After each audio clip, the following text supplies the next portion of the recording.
Dos preguntas han acompañado a la humanidad durante toda la historia. Son preguntas fundamentales que nos quitan el sueño, que no nos dejan descansar. Esas preguntas son: ¿qué hay de comer? Y la otra, que no es tan importante: ¿qué es eso que llaman felicidad? Ahora en serio, a través de toda la historia, los seres humanos han creído que solo existe un objetivo en la vida. ¿Cuál es ese objetivo? La felicidad. Esto directamente nos lleva a una pregunta: ¿qué significa ser felices? ¿Cómo se alcanza esta felicidad? Es más, ¿es posible llegar a sentir esta sensación, la sensación de felicidad? Estas preguntas las abordaremos hoy de la mano de algunos filósofos que han dado ciertas opiniones o ciertos conceptos sobre este tema. Por esta razón, sin más preámbulos, el día de hoy, en El Ojo de Odín, queremos analizar en qué consiste eso que llaman felicidad desde una perspectiva filosófica. Gracias por procrastinar con nosotros. Habla Angelus y sean bienvenidos.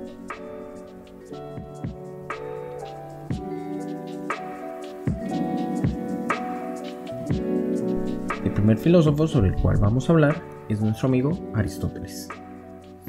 De Aristóteles viene esa idea que el objetivo de la vida es la búsqueda de la felicidad. En su libro La Ética Nicómaco nos va a decir que el bien es lo que buscan, es a lo que tienden todas las cosas, y ese bien es la felicidad. Lo cual significa que todo lo que hacemos tiene un propósito, y ese propósito es ser felices. Sin embargo, Aristóteles cree que no con cualquier acción, no con cualquier forma de actuar, uno puede ser feliz. La felicidad para este filósofo consiste en actuar conforme a la virtud, es decir, realizar acciones buenas para alcanzar la felicidad. ¡Me aburro! Aristóteles cree que si yo actúo de una mala manera, probablemente termine obteniendo problemas y por eso no vaya a ser feliz. Por eso no pueda lograr lo que se denomina felicidad. Para esto se requiere para Aristóteles de una virtud fundamental.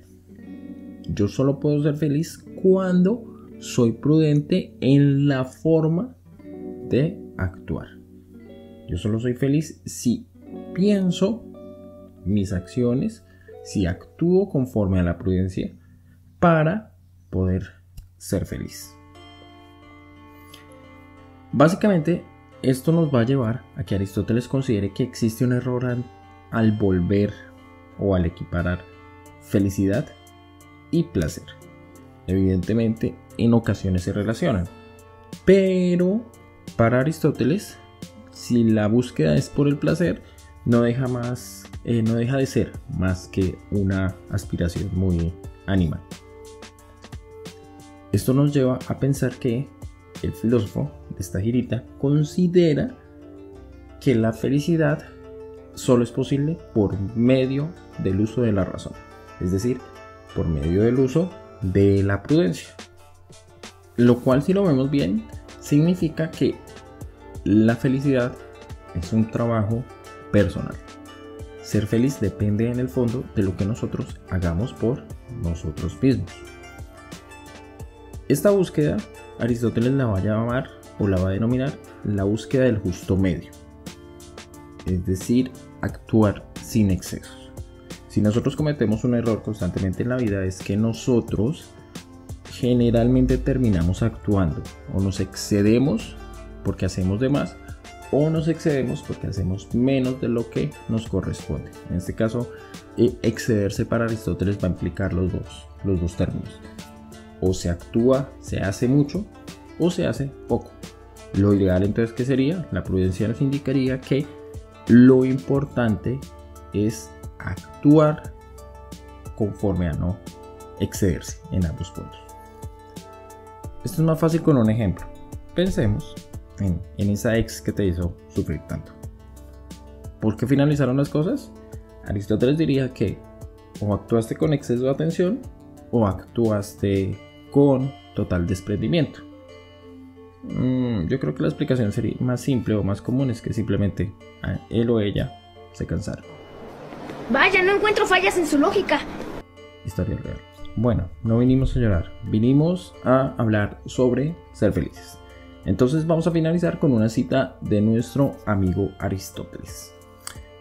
Dice Aristóteles en sus palabras: la felicidad consiste en la búsqueda de la virtud en general o en la virtud en particular, pues la felicidad es una actividad del alma conforme a la virtud.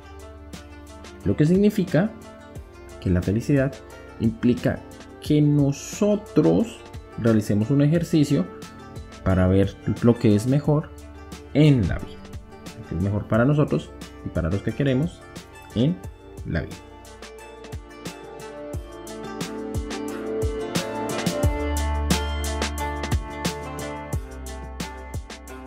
En segundo lugar, hablaremos sobre Epicuro.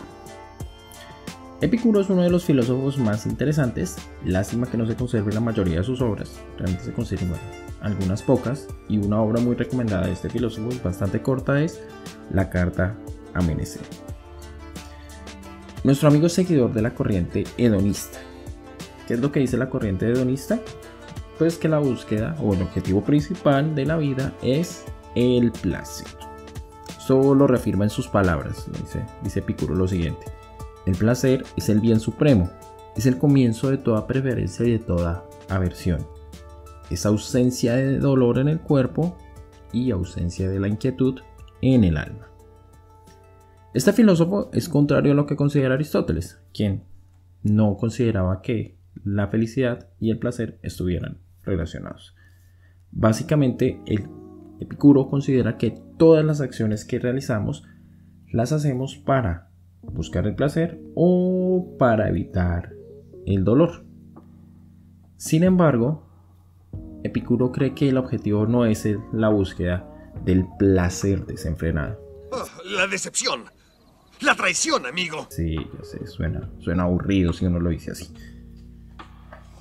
Epicuro considera que la búsqueda del placer se da si nosotros logramos mesurarnos, si nosotros logramos controlarnos. Y por eso la felicidad es un asunto muy complejo, porque básicamente nos va a decir que existen unos placeres que son naturales y unos placeres que son artificiales. Los placeres naturales son aquellos que necesitamos para sobrevivir: comer, dormir, techo, etcétera, etcétera. Y los artificiales son todas aquellas cosas que no necesitamos y sin embargo perseguimos.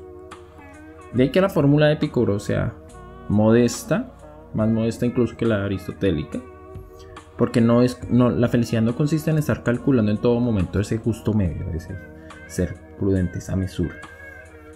La felicidad consiste en vivir buscando esos placeres que nos llenan, pero sin excesos.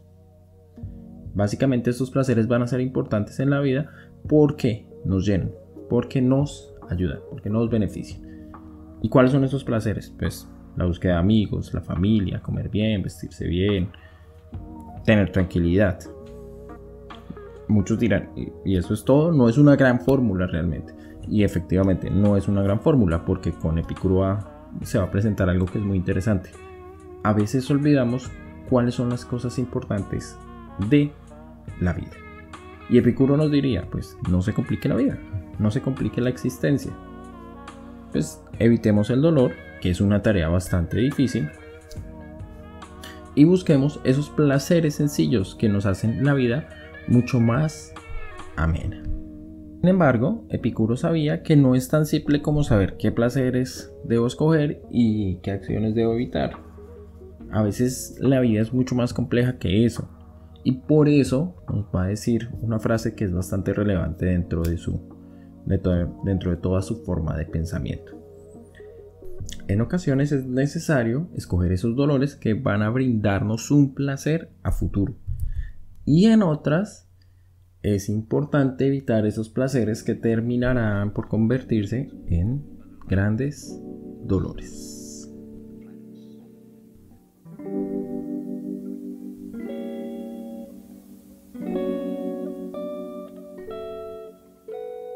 En tercer lugar tenemos a nuestro amigo Epicteto. Epicteto fue un esclavo en la antigua Roma que fue manumitido. Sí, yo sé, otra vez vienen las palabras raras. ¿Esto qué quiere decir?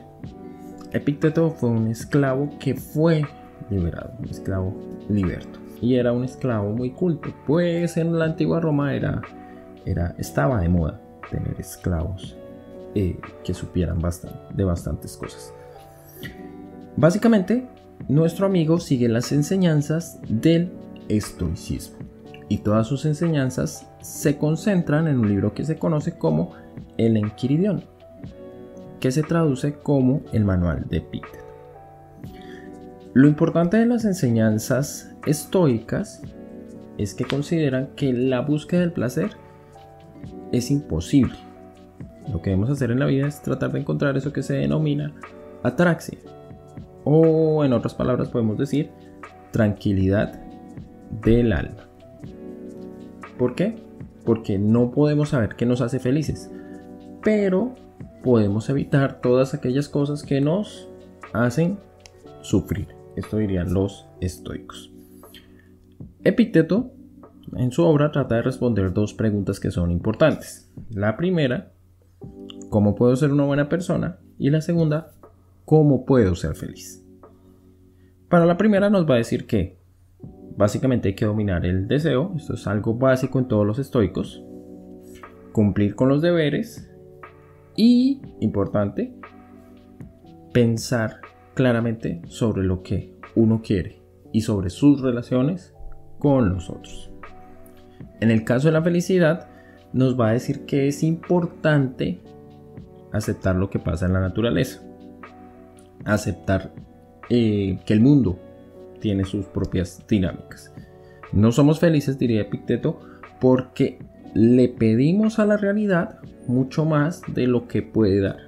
Le pedimos a la vida cosas que la vida no está en disposición de dar, y por eso no somos felices. Pues es famosa una frase de Epicteto que dice: no pretendas que las cosas ocurran como tú quieres, desea más bien que se produzcan tal y como se producen, y serás feliz. Básicamente, si aprendemos a distinguir qué es lo que podemos y qué es lo que no podemos hacer en la vida, vamos a tener algo más de tranquilidad, o vamos a sentir esto que los estoicos denominan ataraxia. Por eso, para Epicteto va a ser fundamental algo, y es que solo existe una forma de alcanzar la felicidad. ¿Cuál es? Dejar de preocuparse por las cosas que están más allá de nuestro poder o de nuestra voluntad. No somos felices porque andamos buscando aquellas cosas sobre las cuales, o nos preocupamos por aquellas cosas sobre las cuales no tenemos injerencia, y olvidamos aquellas cosas sobre las que realmente tenemos injerencia, sobre aquellas que podemos actuar. Entonces, la búsqueda de la ataraxia, o pues esta tranquilidad del alma, depende mucho de la forma como aprendemos a ver la vida. Depende de cómo no nos dejemos sorprender, diría Epicteto. En el fondo, Epicteto nos está dando un gran consejo. La felicidad depende en gran parte de aprender a moderar nuestras expectativas. Realmente somos infelices si nos preocupamos solo por aquello que se sale de nuestro control, por todo aquello que no podemos manejar. Si aprendemos a distinguir cuándo podemos actuar, cuándo es necesario aprender simplemente a aceptar las cosas, es posible que lleguemos a esa búsqueda tan importante que querían los estoicos, es decir, a esa tranquilidad del alma.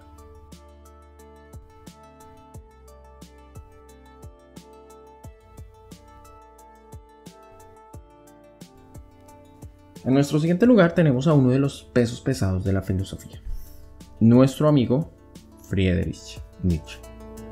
Para nadie es un secreto que Friedrich Nietzsche es uno de los filósofos, número uno, más polémicos, y número dos, más exigentes de la historia. Básicamente va a ser polémico porque es uno de los que más critica tanto a filósofos como a la religión como a la sociedad.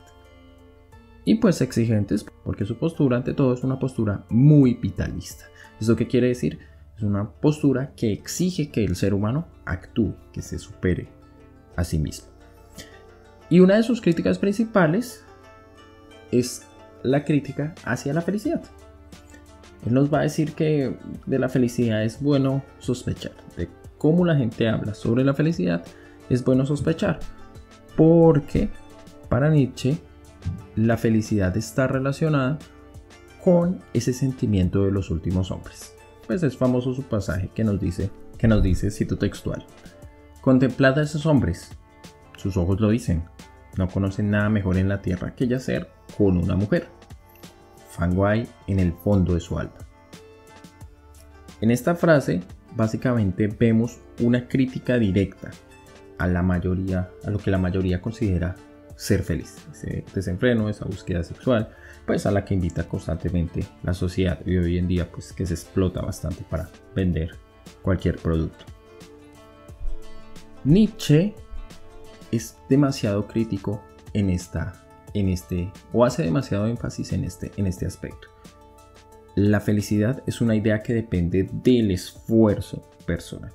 Seguir otras ideas de felicidad, ideas ajenas de felicidad, solo nos convierte, en términos de Nietzsche, en alguien del montón. Por eso, de manera paradójica, es extraño cuando afirma en su Zaratustra que la felicidad es ese sentimiento que inventaron los últimos hombres. Ese sentimiento que no sale más allá de la búsqueda de placer. Aunque todo lo que hacemos nos va a brindar placer, esta búsqueda se hace ilegítima para Nietzsche cuando solo es una búsqueda que sigue las ideas de aquellos, de otros, cuando sigue las ideas de otros y no se es capaz de establecer una postura propia para vivir eso que llamamos felicidad. Y eso está bastante relacionado en nuestro filósofo con la superación de nuestro ser, con realizar objetivos grandes. Nietzsche siempre va a hablarnos de esto, de montañas y de que el hombre existe solo para ser superado. Y por eso Nietzsche vincula felicidad con esfuerzo. Este es uno de los pocos filósofos que va a reconocer que el sufrimiento también tiene una importancia en la vida, porque cuando sabemos manejar el sufrimiento somos capaces de entender más aspectos de la vida y somos capaces de lograr muchas más cosas de la vida. En su Zaratustra también nos va a decir: he aprendido a escalar con ágiles piernas, con escalas de cuerda, he escalado elevadas alturas y elevados conocimientos, he llegado a la verdad por muchos caminos y por muchas maneras. El hombre puede llegar a superarse por numerosos medios y caminos. El hombre debe ser superado. Supérate a ti mismo. Hasta el mejor debe ser superado. Oye, despacio, cerebrito. Lo que en otras palabras significa que nosotros debemos aprender a asumir la vida como una serie de retos. Entender que la vida implica dificultades, implica desasosiegos, implica tristezas, pero a pesar de estas dificultades, a pesar de estos desasosiegos, debemos salir adelante. No quedarnos como en la superficie de las cosas, que es como la idea de la felicidad, que Nietzsche diría que es la idea de la felicidad que tiene la mayoría, los últimos hombres, sino tratar de encontrar un propósito para nuestra existencia y realizar este propósito. Este es el objetivo para Nietzsche, porque pues todos lo sabemos, no existe una sensación tan grata como haber logrado algo que uno se estaba proponiendo. Después de mucho esfuerzo y del cansancio y del dolor, lograr algo que uno se había propuesto. Entonces Nietzsche nos va a decir: aspiremos a más. Y por eso finalizo con esta frase de este filósofo: yo amo a quien es de espíritu libre y de corazón libre. Su cabeza no es así más que las entrañas de su corazón, pero su corazón lo empuja al ocaso.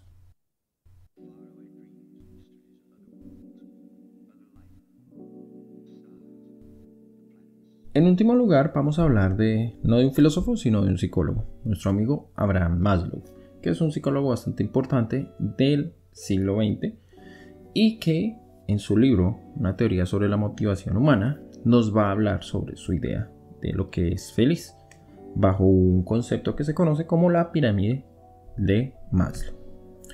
Maslow considera que la forma en que hemos abordado el entendimiento sobre la felicidad es un problema. ¿Por qué? Porque hemos recargado sobre el individuo la responsabilidad de ser feliz y hemos olvidado el contexto.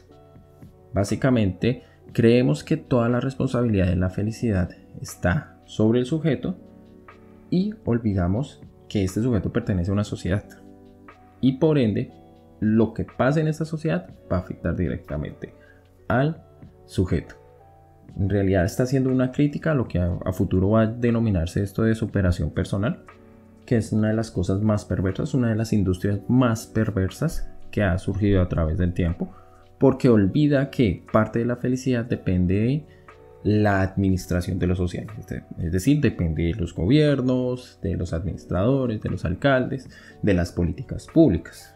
Entonces no podemos creer que la felicidad depende solo de aquel que busca la felicidad. La felicidad también depende del contexto, porque pues un sujeto que no tenga posibilidades, que no pueda conseguir trabajo, que no pueda lograr sus objetivos en la vida, no va a ser feliz. Y estos logros dependen de que existan unas políticas administrativas importantes. Entonces en esta pirámide, en lo que se llama la pirámide de Maslow o la pirámide de las necesidades, nos va a decir básicamente que existen una serie de necesidades que constantemente tienen que ir mejorando.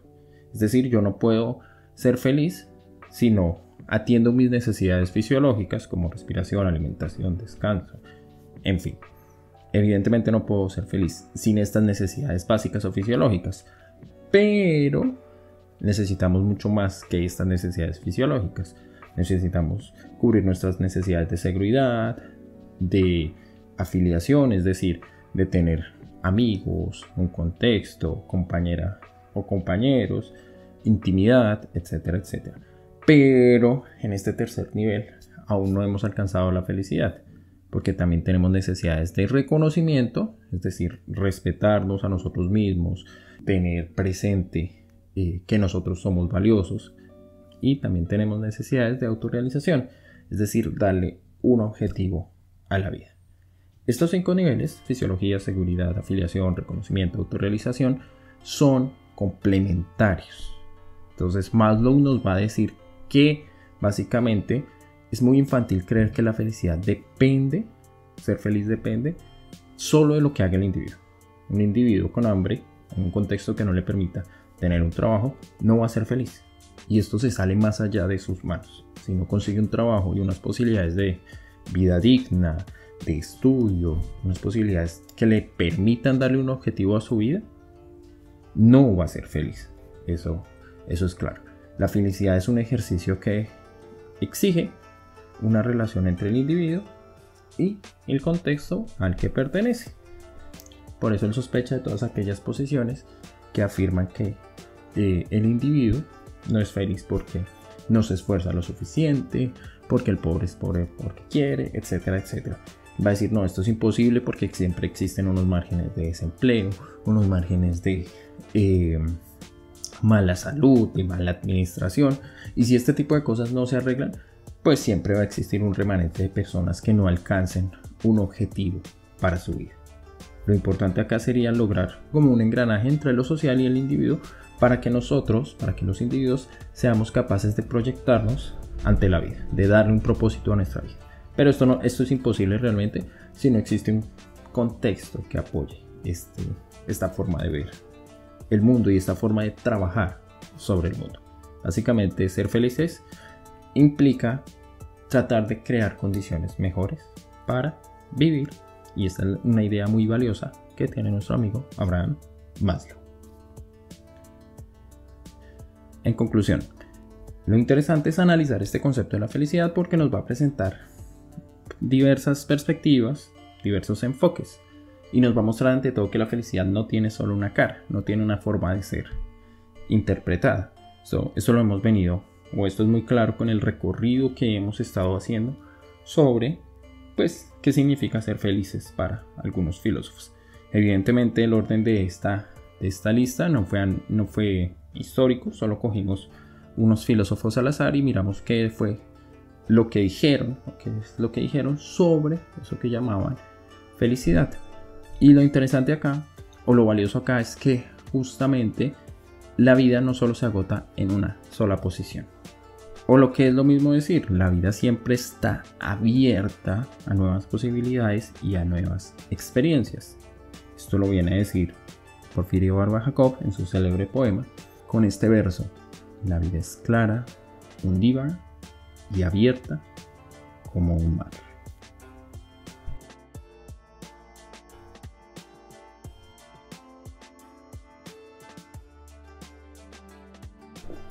Gracias por procrastinar con nosotros. Ahora es el turno de ustedes. Déjenos saber qué es aquello que los hace felices o qué consideran que es aquello que denominan felicidad. Déjenoslo saber en la caja de comentarios y nos vemos en una próxima oportunidad. Nos escuchamos en una próxima oportunidad.